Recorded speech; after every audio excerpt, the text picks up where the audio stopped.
أما بعد فأعوذ بالله من الشيطان الرجيم بسم الله الرحمن الرحيم قال الله تبارك وتعالى في القرآن المجيد والفرقان الحميد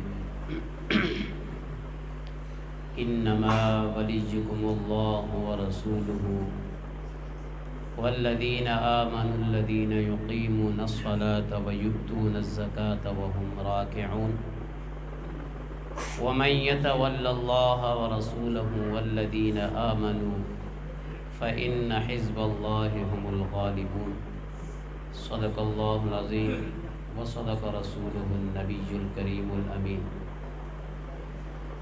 قال النبي الكريم صلى الله تعالى عليه وسلم الصلاة علي نور على الصراط ومن صلى علي يوم الجمعة 80 مرة غفر له ذنوب 80. نبی پاک علیہ الصلوۃ والسلام کی حدیث مبارکہ میں نے آپ کے سامنے پڑھی.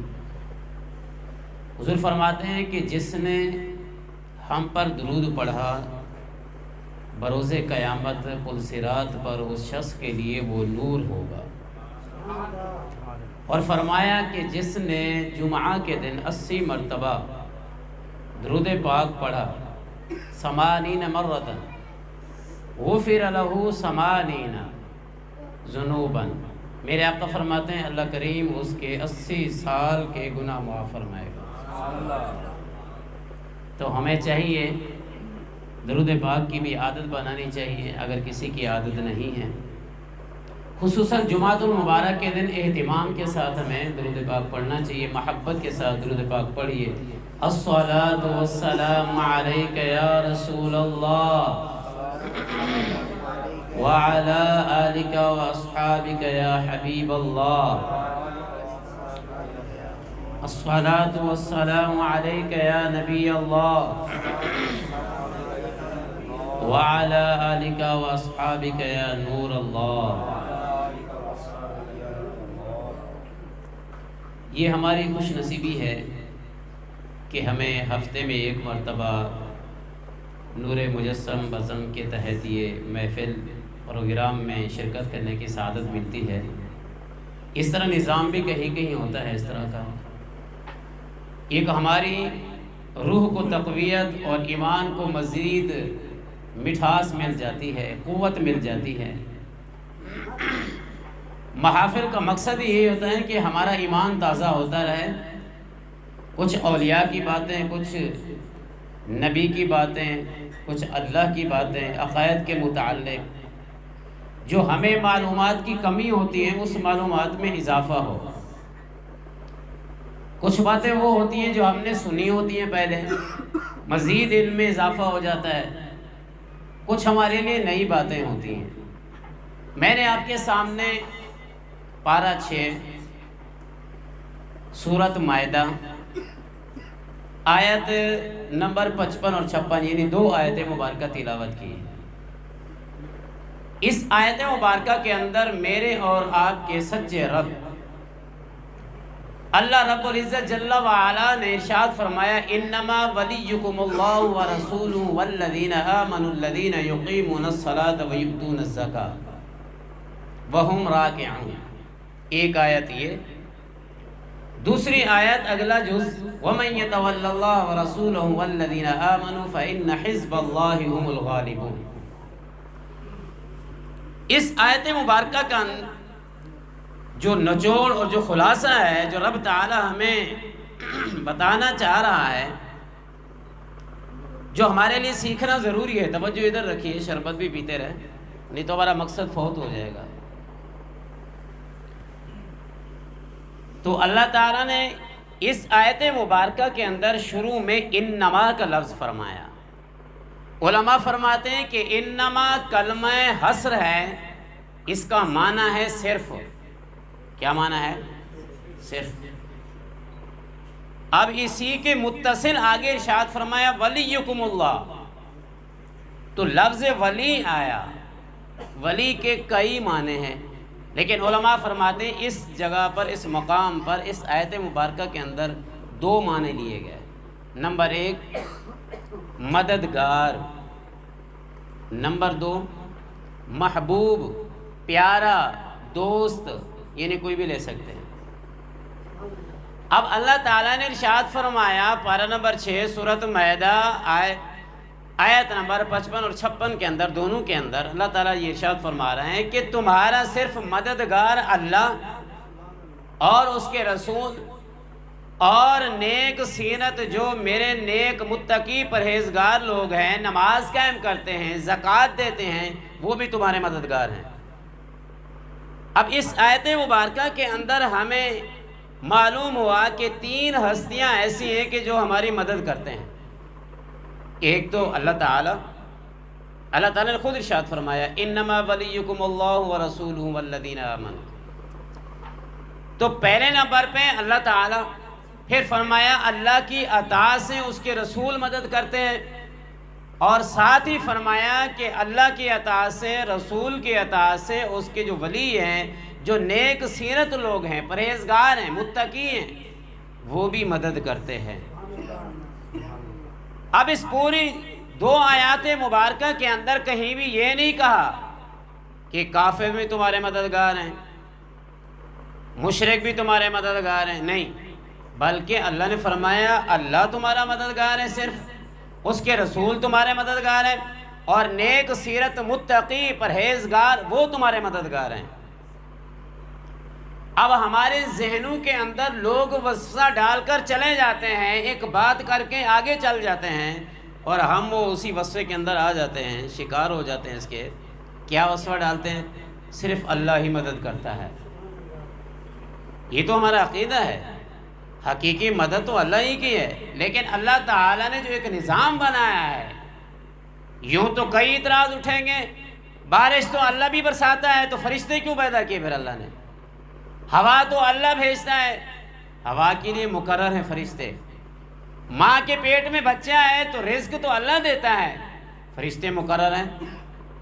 تو یوں دیکھا جائے پورے نظام کائنات کا جو چل رہا ہے، رب تعالیٰ نے ایک نظام بنایا فرشتوں کے ذریعے، اور پھر جو نیک لوگ ہیں اللہ تعالیٰ نے کچھ ان کے ذریعے یہ نظام ہمارا چل رہا ہے۔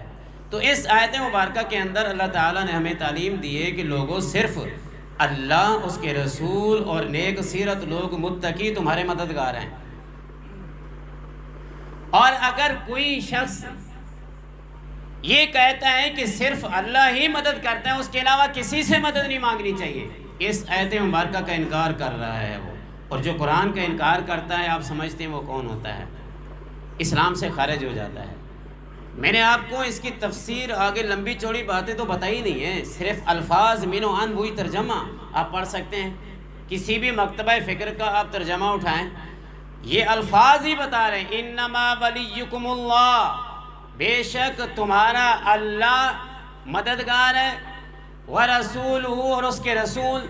ان الفاظوں پہ غور کریں، اور فرمایا والذین آمنوا الذین یقیمون الصلاۃ ویؤتون الزکاۃ وہم راکعون، اور وہ ایمان والے جو نماز قائم کرتے ہیں، زکوٰۃ دیتے ہیں، رکوع کرنے والوں کے ساتھ رکوع کرتے ہیں، یعنی کہ اللہ کے ہاں سر جھکا دیتے ہیں، عبادت گزار ہیں۔ اشارہ ہے اس بات کی طرف جو اولیاء اللہ ہیں، اللہ کے محبوب ہیں، اللہ کے ولی ہیں، وہ بھی مدد کرتے ہیں اس آیت مبارکہ کے تحت۔ اب یہ مہینہ چل رہا ہے، بڑی 11ویں شریف ابھی گزری ہے، ہم سب نے شرکت کی ہوگی، جگہ بہ جگہ اس طرح کے ہمارا ایک نظام ہوتا ہے۔ ہمارے غوث پاک رضی اللہ تعالیٰ عنہ کے متعلق نبی پاک علیہ السلام نے بشارت دی، ابھی تک غوث پاک پیدا ہی نہیں ہوئے تھے، پہلے بشارت دی۔ کس نے دی؟ امام الانبیاء نے۔ ہمارے نبی پاک علیہ السلام نے ہمارے حضور غوث پاک رضی اللہ تعالیٰ کے والد محترم حضرت سید موسیٰ ابو صالح موسیٰ جنگی دوست رحمۃ اللہ تعالیٰ علیہ، ان کے خواب میں آئے، کہا کہ اللہ تعالیٰ آپ کو ایک بیٹا عطا فرمائے گا، اعطى اللہ ابنا وہو ولی، اور کہا وہ بیٹا ایسا ہوگا اللہ کا ولی ہوگا،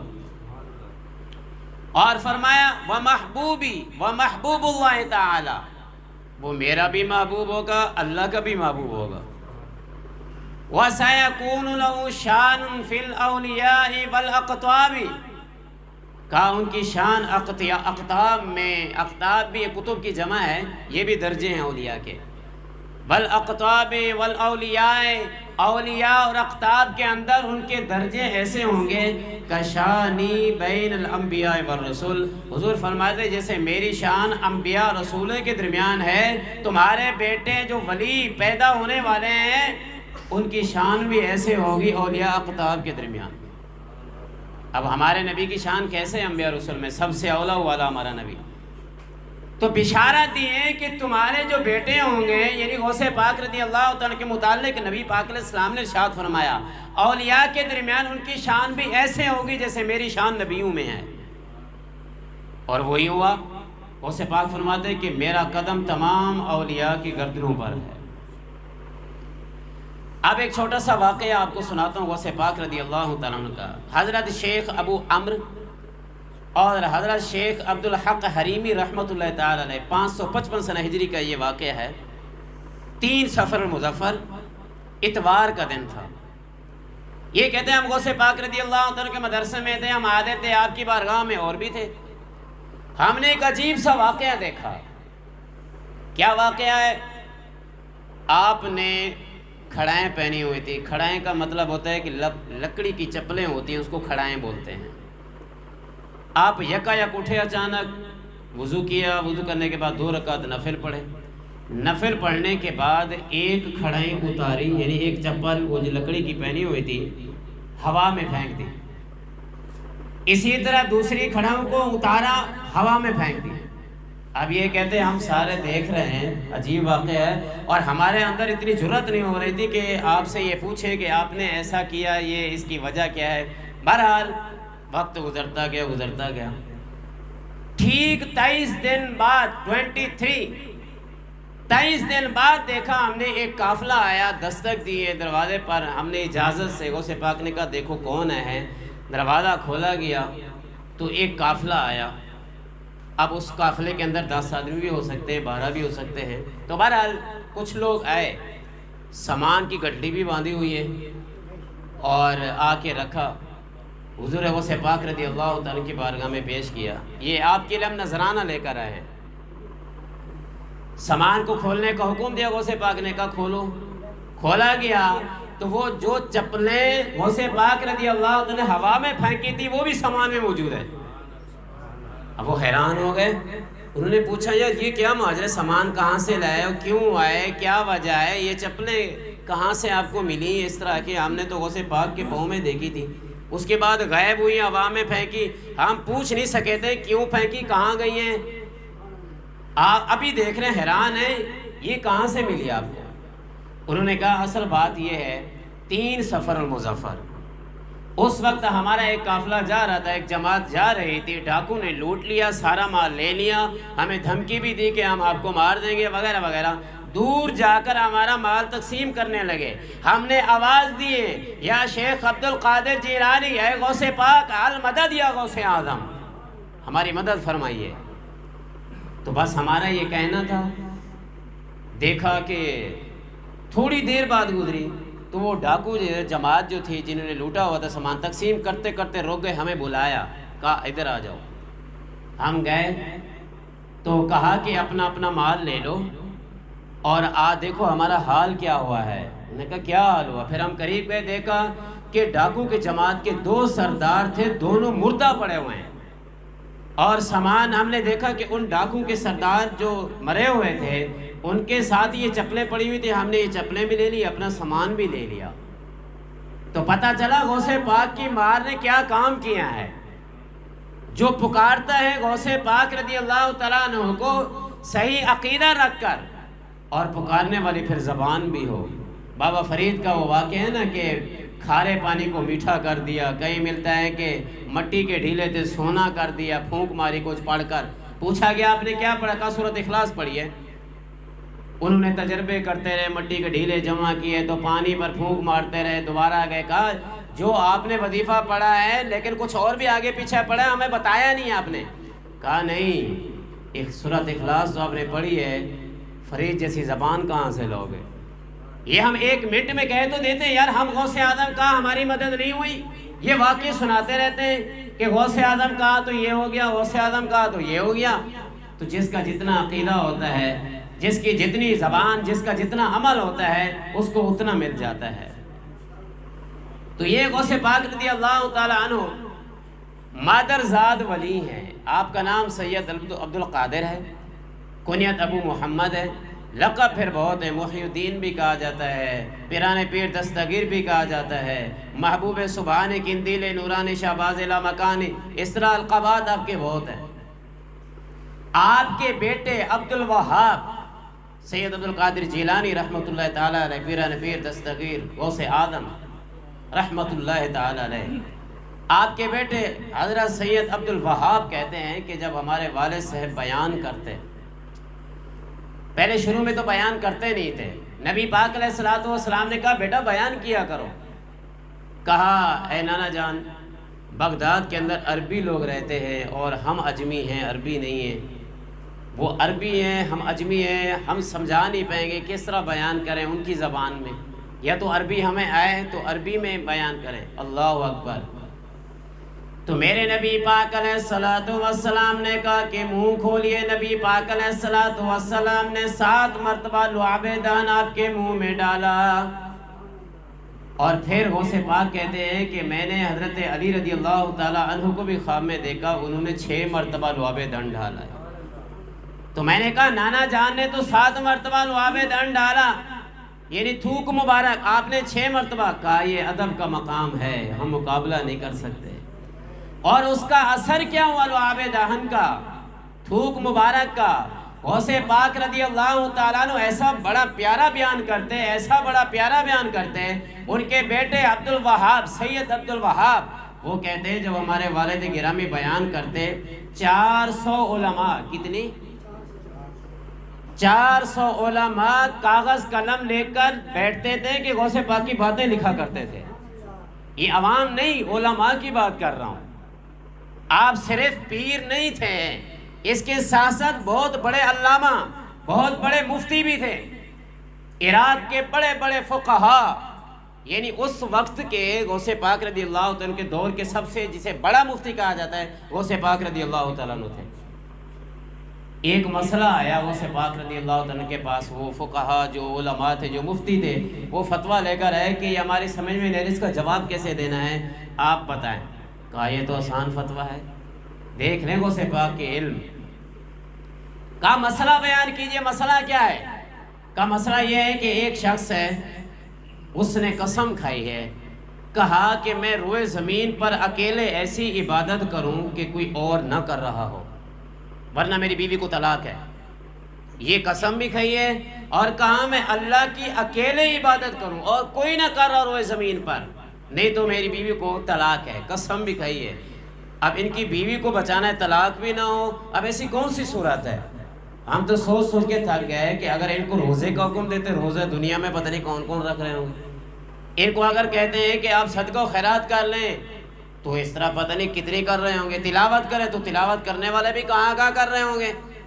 تو غوث پاک رضی اللہ تعالیٰ نے کہا کہ ایک ایسی عبادت ہے جو یہ کریں گے پورے روئے زمین پہ کوئی نہیں کر رہا ہوگا، ایسا کرو کعبہ میں جاؤ، خانہ کعبہ میں طواف ہو رہا ہوگا، طواف رکوا دو، خالی کرا دو، یہ اکیلے بندہ طواف کرے روئے زمین پر، یہ ایک ایسی عبادت ہے اللہ کی جو یہ شخص کر رہا ہوگا اور کوئی نہیں کر رہا ہوگا، کیونکہ کعبہ ایک ہی ہے نا ہمارا۔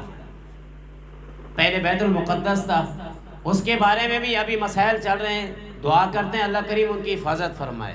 ہمارے فلسطین کے جو مجاہدین ہیں، جو وہاں کے رہنے والے ہیں، حتیٰ کہ نبی پاک علیہ الصلوۃ والسلام نے 1400 سال پہلے یہ خوشخبری دی ہے، کہا قیامت تک ایک گروہ اللہ ایسا بھیجے گا، ایک جماعت ایسی آئے گی جو مسجد اقصی کی حفاظت کرتی رہے گی، اس پر کوئی قبضہ نہیں کر سکتا غیر مسلم، یہ آپ ذہن میں رکھیے گا، کیونکہ ہمارے نبی نے کہہ دیا۔ کہا قیامت تک کے لیے مجاہدین، ابھی بھی دیکھو نا، کسی نے ہاتھ کھڑے نہیں کیے کہ یار ہمارے بچے ذبح ہو رہے ہیں، ہمارے عزتیں لوٹی جا رہی ہیں، ہمارے گھر تباہ ہو گئے، ابھی بھی پیچھے نہیں ہوئی۔ کیوں؟ نبی پاک علیہ السلام کے زبان مبارک سے نکلا ہوا الفاظ کا یہ اثر ہے، ابھی بھی سینہ تان کے کھڑے ہیں، ابھی بھی یہ مقابلہ کر رہے ہیں۔ اور یہ جو غیر مسلم یہ جو اسرائیلی یہ اس طرح کے جو بدبخت آ رہے ہیں، دعا کریں اللہ ان سب کو تباہ و برباد کر دے، نیست و نابود کر دے، اور ہمارے مسلمانوں کی اللہ حفاظت فرمائے۔ کم از کم ہم دعا تو کر سکتے ہیں نا، جو جتنا کر سکتے ہیں وہ کرے، اکیلے میں دعا مانگے، جماعت کے ساتھ مانگے، اس طرح کل کو ہم بھی کہہ سکیں یا اللہ ہمارے بس کی بات یہی تھی، ہم نے دعا تو مانگی ہے۔ اور جو اقتدار میں ہیں، جن کو اللہ نے اسلحہ دیا، جو لڑنے کی طاقت رکھتے ہیں، ان کے لیے پھر دعا نہیں، ان کے لیے جانا فرض ہے۔ جہاد تو قیامت تک ہے نا، ایسا تو نہیں ہے پہلے تھا اب نہیں ہے۔ تو بات چل رہی تھی اللہ والوں سے مدد مانگنے کی۔ اب ہمارے ذہنوں میں یہ وسوسہ آتا ہے کہ چلو جب تک زندہ ولی ہیں تو دعا چلو مانگتے ہیں، وہاں جاتے ہیں ان کے آستانے پر، ان سے مدد بھی مانگتے ہیں، جب دنیا سے چلے جائیں تو پھر کہیں کہ مدد ہم مانگتے ہیں، یا غوث پاک تو، یا خواجہ تو، یا داتا وغیرہ وغیرہ۔ اللہ تعالیٰ نے ارشاد فرمایا وَلَا تَقُولُوا لِمَن يُقْتَلُ فِي سَبِيلِ اللَّهِ أَمْوَاتٌ بَلْ أَحْيَاءٌ وَلَكِن لَا تَشْعُرُونَ۔ اللہ تعالیٰ فرما رہا ہے کہ جو اللہ کی راہ میں مارے جاتے ہیں ان کو مردہ گمان بھی مت کرو، وہ زندہ ہیں، تمہیں ان کی زندگی کا شعور نہیں ہے۔ اور یاد رکھیے شہید صرف وہ نہیں جو غیر مسلم کے مقابلے میں لڑے، غیر مسلم کو مارتے مارتے خود بھی شہید ہو جائے، شہید صرف یہ نہیں ہے۔ میرے آقا کریم علیہ السلام فرماتے ہیں کہ میری ان شہداء امتی اکثر، یعنی کثیر شہداء میری امت کے وہ ہوں گے جو بستر پر ان کو موت آئے گی، جن کو بستر پر شہادت آئے گی۔ اس سے مراد علماء نے یہی لکھا کہ نیک سیرت لوگ، متقی، پرہیزگار، اللہ کی اطاعت کرتے ہوئے، اللہ کے رسول کی اطاعت کرتے ہوئے، شریعت کی پاسداری کرتے ہوئے، شریعت پر عمل کرتے ہوئے جو دنیا سے جاتا ہے وہ بھی شہید کہلاتا ہے۔ اور نفس کے ساتھ جہاد کرنا تو میرے آقا کریم علیہ السلام نے فرمایا جو اپنے نفس کی اصلاح کرتا ہے، جو نفس کو سدھارنے کی کوشش کرتا ہے، نیک اعمال کرنے میں اپنے آپ کو مشقت میں ڈالتا ہے، میرے آقا کریم فرماتے وہ جہاد اکبر ہے۔ اور یہ غیر مسلم سے لڑنا اس کو جہاد اصغر کہا گیا۔ جو جہاد اصغر کر رہا ہے یعنی چھوٹا جہاد کر رہا ہے وہ شہید ہیں، ان کا مرتبہ تو اعلیٰ ہے۔ اور جو میرے نبی پاک علیہ السلام فرماتے ہیں کہ جہاد جو اپنے نفس کے ساتھ لڑتا ہے جہاد اکبر ہے، تو کیا یہ زندہ نہیں ہوتے؟ تو اللہ کے اولیاء جو ہیں ولی، ہمارا اعتقاد ہے، ہمارا عقیدہ ہے، اب بھی مزارات کے اندر موجود ہیں، جیسے کہ زندہ تھے اب بھی زندہ ہیں۔ اللہ تعالیٰ ان کو آن کے لیے موت عطا فرماتا ہے، ایک لمحہ کے لیے، پھر اللہ کا وعدہ پورا ہو جاتا ہے اور ان کو زندگی مل جاتی ہے۔ تو بہرحال کوئی بھی آپ کے دماغ میں وسوسہ ڈالتا ہے اس طرح کے کہ دیکھیں دنیا سے چلے گئے، اب اللہ ہی سے مدد مانگے، اللہ تو روزی اللہ دیتا ہے، پھر کمانے کے لیے نہ دے، گھر بیٹھے رہیں، اللہ روزی دے گا تو کسی کو مزدوری کے ذریعے، تو کسی کو نوکری کے ذریعے، تو کوئی امیر ہے، کوئی غریب ہے، کوئی سیٹ ہے، کوئی کیا کام کرتا ہے، کوئی کیا کام کرتا ہے، ایک ذرائع بنائے اللہ تعالیٰ نے۔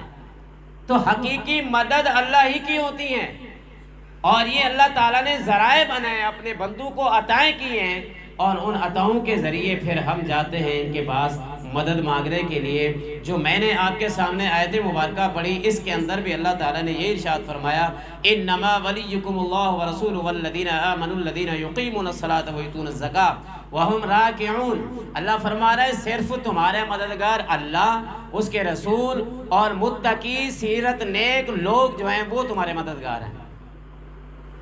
اچھا، اللہ تعالیٰ سے مدد بھی مانگیں، رسول سے بھی مانگیں، اولیاء سے بھی مانگیں، تو پھر اس کی برکات کیا ہوں گی، فائدہ کیا ہوگا؟